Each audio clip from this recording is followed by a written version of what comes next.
Il y a des jours où je suis en paix, je médite comme si ma vie en dépendait.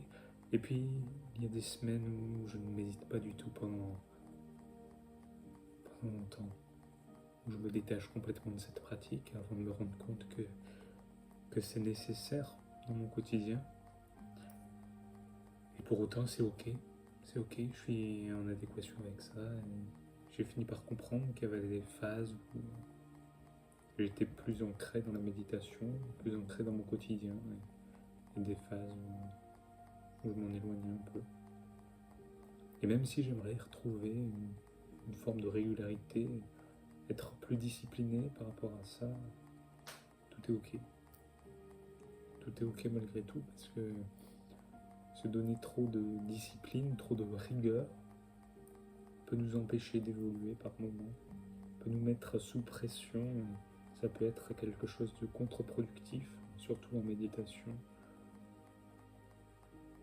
Voilà, l'idée c'est juste d'être simplement présent, conscient de notre quotidien.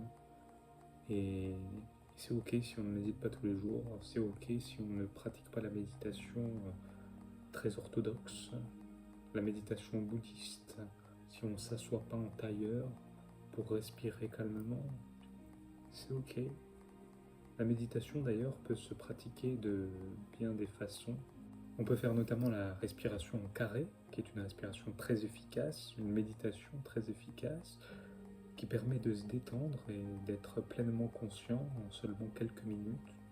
Alors si vous n'avez pas le temps, comme moi par exemple, à certains moments dans ma vie, je pense que si on veut une certaine régularité, sans se mettre forcément de pression, ça peut être intéressant de commencer par 5 minutes de pratique quotidienne, ou non.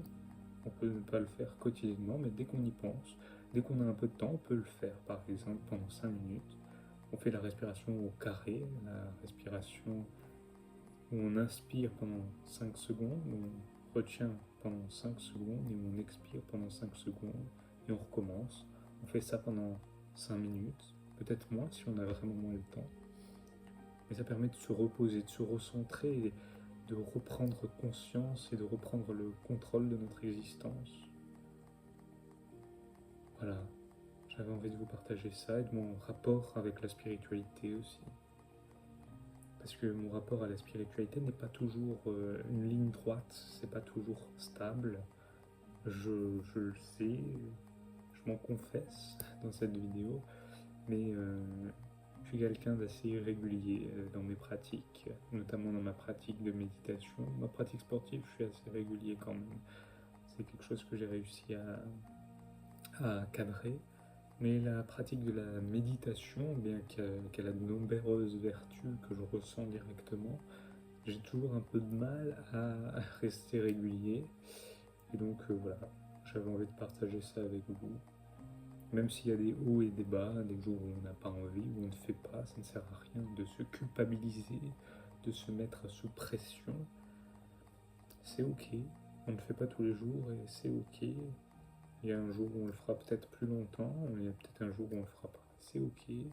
Alors maintenant, n'hésitez pas à partager vos expériences en commentaire, à me dire ce que vous pensez de cette pratique irrégulière de la méditation. Je sais qu'elle n'a pas des effets, des vertus aussi importantes que si on la pratiquait régulièrement, mais je pense que c'est mieux que rien.